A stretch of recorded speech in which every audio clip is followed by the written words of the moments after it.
అమ్మో, అప్పుడే సంవత్సరం పూర్తయిపోయింది. అప్పుడే పండగొచ్చింది. పండగొచ్చిందంటే చాలా హడావిడి ఉంటుంది. ఇల్లు శుభ్రం చేయాలా, ఇంటికి రంగులు వేయాలా, ఇల్లు డెకరేట్ చేయాలా, షాపింగ్ చేయాలా. అమ్మో, చాలా పనులు ఉన్నాయి.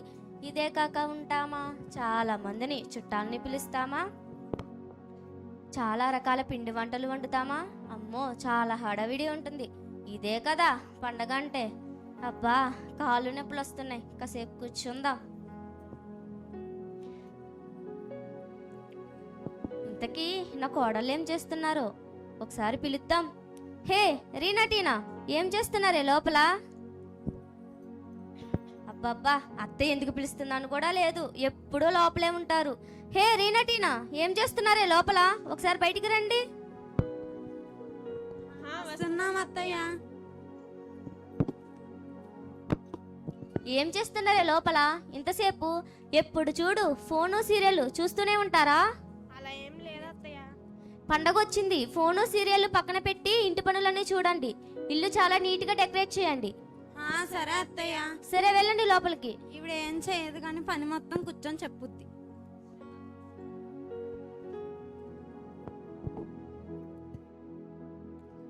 ప్రతి సంవత్సరం మా ఇంటికి ఎవరినొకరిని గెస్ట్ని పిలుస్తాం కదా. ఈ సంవత్సరం గెస్ట్గా ఎవరిని పిలిస్తే బాగుంటుంది, ఎవరు వస్తే బాగుంటుంది? చాలామంది పెద్దవాళ్ళను కూడా పిలిచాను. ప్రతి సంవత్సరం ఎవరో ఒకరు వస్తూనే ఉండేవారు. ప్రతి సంవత్సరం కంటే ఈ సంవత్సరం చాలా గ్రాండ్గా ఉండాలి కదా. ఎవరిని పిలిస్తే బాగుంటుంది? ఈ టైంలో ఎవ్వరూ గుర్తుకొచ్చి సావరు. అబ్బా, ఎవరు వస్తే బాగుంటుంది? ఏసైనే పిలుస్తాను. ఏసయ్య నేను పిలిస్తే తప్పకుండా వస్తారు.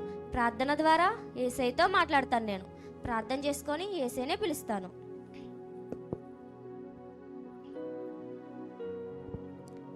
పరిశుద్ధుడా యేసయ్య, ప్రేమగల తండ్రి, నీకే వందనం నాయనా.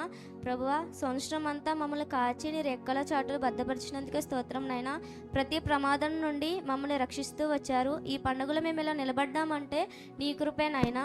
ప్రభువా, ప్రతి సంవత్సరం మా ఇంటికి ఎవరో ఒకటి గెస్ట్ని పిలుస్తాం నాయనా. ప్రభువా, ఈ సంవత్సరం మీరు మా ఇంటికి అతిథిగా రండి ప్రభువా. ప్లీజ్ యేసయ్య, మా ఇంటికి అతిథిగా వస్తారా ప్రభువా? అమ్మా మేరీ, నీ ప్రార్థన విన్నాను. తప్పకుండా మీ ఇంటికి అతిథిగా వస్తానమ్మా. నిజంగా వస్తారా ప్రభువా?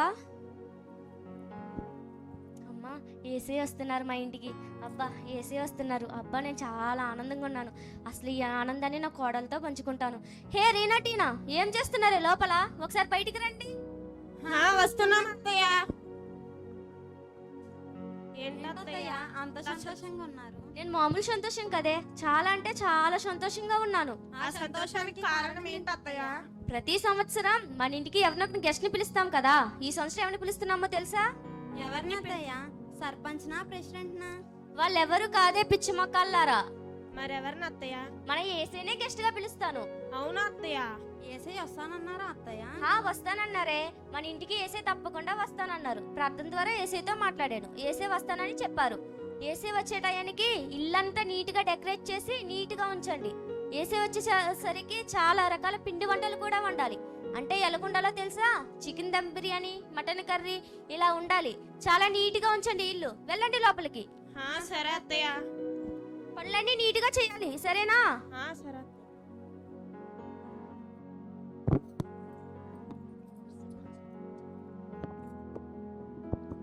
మరుసటి రోజు ఉదయం అప్పుడే తెల్లారిపోయింది. అబ్బా, ఏసే వస్తానన్నారు. ఏసే వచ్చే టయానికి పనులన్నీ అవుతాయో అవ్వవో. ఏసే వచ్చే టైం నేను చేసిన వంటలు ఏసేకి నచ్చుతాయో నచ్చవో.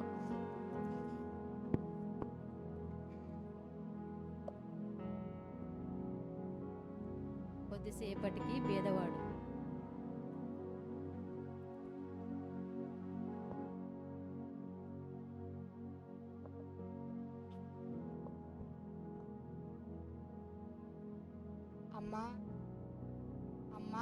అమ్మగారు. అబ్బా, ఈ టైంలో ఎవరొచ్చారు? హే రీనా, టీనా, ఏం చేస్తున్నారే లోపల? ఎవరో వచ్చారు, తలుపు తీయండి వచ్చి. అమ్మగారు. అబ్బా, అత్తే పిలుస్తుందని కూడా లేదు. ఎప్పుడు చూడు లోపలే ఉంటారు. ఏం చేస్తారో ఏంటో. ఎవ్వరు వచ్చినా నేనే లేగాలి, ఈ మోకాలు నొప్పితో భరించలేక నేనే వెళ్ళాలి. అబ్బా, ఎవరయ్యా నువ్వు? అమ్మ తినడానికి అన్నం పెట్టమ్మా, ఆకలిగా ఉంది. అన్నం లేదు ఏమీ లేదు, వెళ్ళవయ్యా. తిని 4 రోజులైందమ్మా, అన్నం పెట్టమ్మా. అన్నం లేదు ఏమీ లేదు, వెళ్ళమంటున్నానా? అసలే చీచి చూడు, అసలు ఎలాగున్నావు, మాసిపోయిన బట్టలు మురికితో మొత్తం ఇప్పుడే ఇల్లంతా శుభ్రం చేసుకున్నాను నేను. మా ఇంటికి వేసే వస్తున్నారని ఇల్లంతా నీట్గా చేసుకుంటే నువ్వు వచ్చి మొత్తం మురికి చేసావు. వెళ్ళవయ్యా ఇక్కడ నుండి. మా చాలా ఆకలిగా ఉందమ్మా, కొద్దిగా అన్నం పెట్టమ్మా. అన్నం లేదు ఏమీ లేదు, వెళ్ళమంటున్నానా? వెళ్తావా లేదా?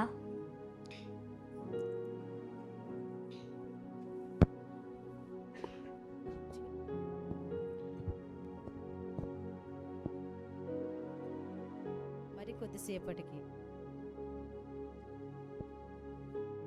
రోగిగా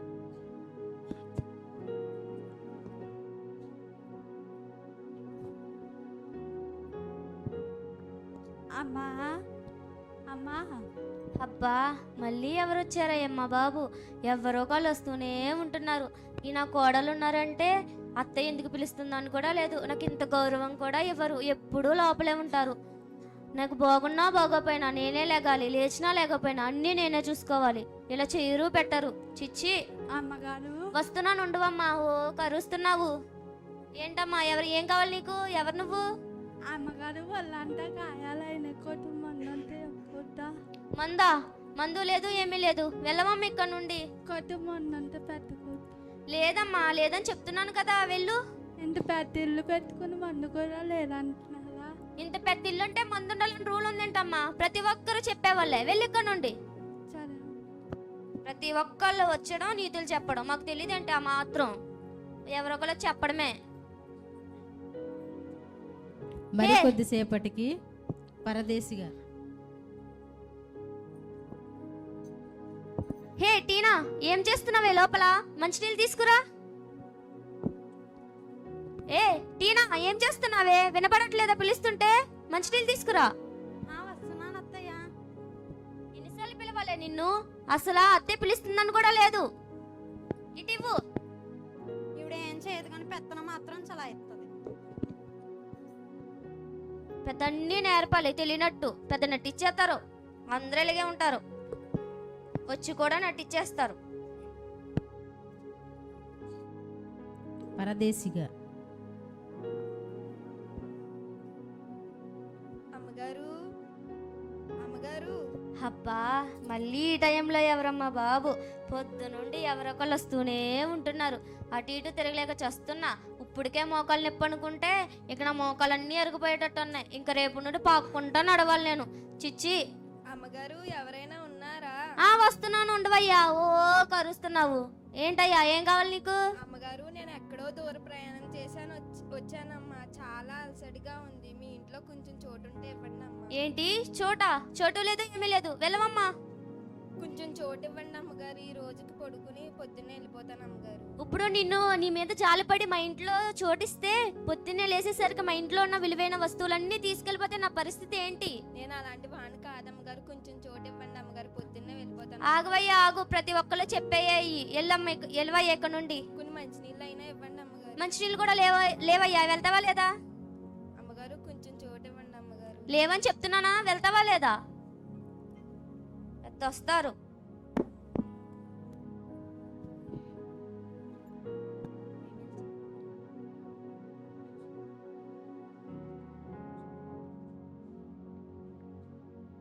చూసావక్క మన అత్తయ్య ఎటువంటిదో. ఇంట్లో ఉన్న మనల్నే పట్టించుకోదు, ఇంకా వాళ్ళనేం పట్టించుకుంటది? అవునులే. బీదవాడిగా వస్తే కొంచెం అన్నం కూడా పెట్టలేకపోయింది. రోగి వస్తే కొంచెం మందు కూడా ఇవ్వలేకపోయింది. పరాదేశిగా వస్తే కొంచెం చోటు కూడా ఇవ్వలేకపోయింది. ఛీ, మన అత్తయ్య ఎటువంటిదో. నిజమే అక్క. ఏంటే అక్క చెల్లెళ్ళిద్దరు గుసగుసలు ఏం మాట్లాడుకుంటున్నారు ఏంటి? ఏం లేదు అత్తయ్య, ఏసై వస్తానన్నారు కదా, ఇంకా రాలేదేంటా అని మాట్లాడుకుంటున్నాం. అవునే, నేను ఏసే కోసమే చూస్తున్నా. ఉదయం నుండి ఆయన కోసం చూస్తుంటే ఎవరెవరో వస్తున్నారు, ఏసే మాత్రం రావట్లేదు. ఏసీ ఎందుకు రాలేదో ఏంటో. సరే మీరు లోపలికి వెళ్ళండి, నేను ప్రార్థన చేసుకుంటాను. ఏసీ ఎందుకు రాలేదో అడుగుతాను. సరే అత్తయ్య. ఏసీ ఎందుకు రాలేదో ఏంటో, ప్రార్థన చేసుకొని ఏసేనే అడుగుదాం.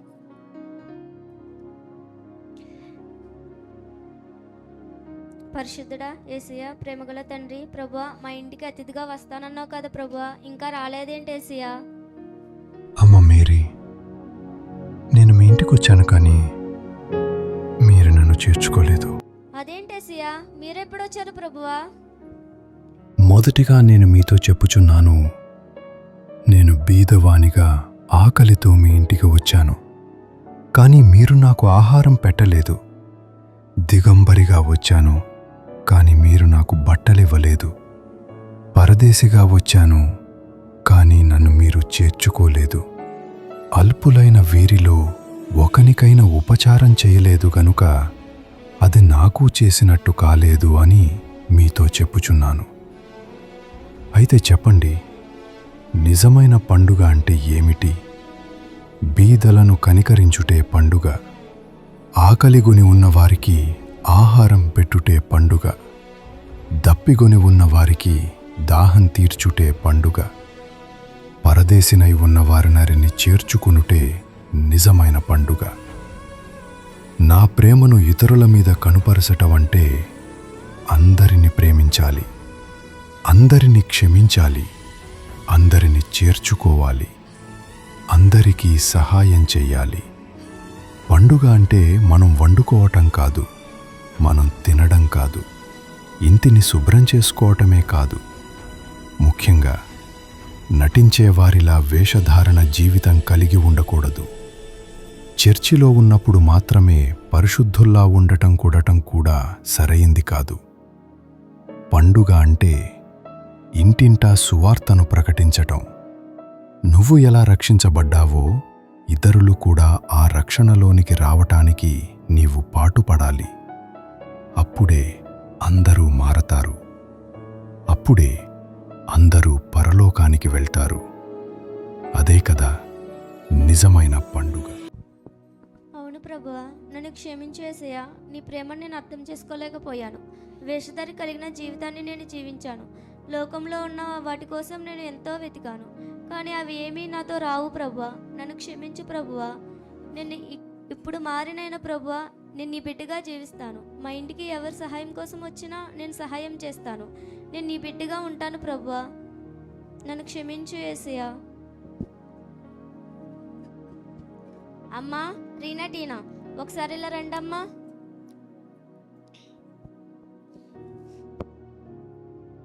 ఏంటక్క మన అత్త ఎంత ప్రేమతో ఆశ్చర్యంగా పిలుస్తుంది. ఏమో చూద్దాం పదా. అమ్మా రీనా, టీనా, నన్ను క్షమించండి. మిమ్మల్ని చాలా బాధ పెట్టాను.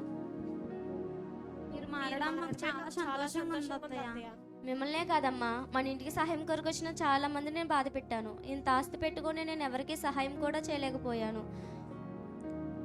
యేసయ్య నా కళ్ళు తెరిపించారు. నిజమైన పండుగ అంటే హంగులు, ఆర్భాటాలు, గొప్పలు, మెప్పులు అనుకున్నాను, కానీ అవేమీ కాదు. నిజమైన పండుగ అంటే అందరూ కలిసి ఆయన ఇచ్చే నిత్య జీవాన్ని పొందడం.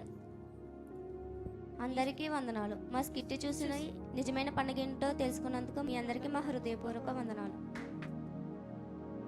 ప్రియమైన దేవుని బిడ్డలారా, ఈ స్కిట్ చూసి నవ్వుకోవడానికో హేళన చేసుకోవడానికో కాదు కానీ సత్యమేమిటో తెలుసుకొని దాని ద్వారాగా జీవిస్తారని పిల్లల ద్వారాగా ఇలా వేయిస్తున్నామండి.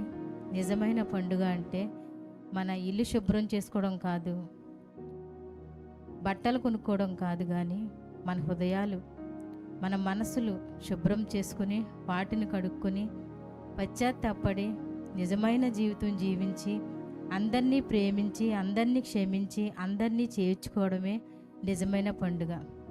ఎన్నో సంవత్సరాలు మన మీద నుంచి దాటించాడు, ఎన్నో పండుగలు మన మీద నుంచి వెళ్ళిపోయినాయి, కానీ మన హృదయాలు మాత్రం మారటం లేదు.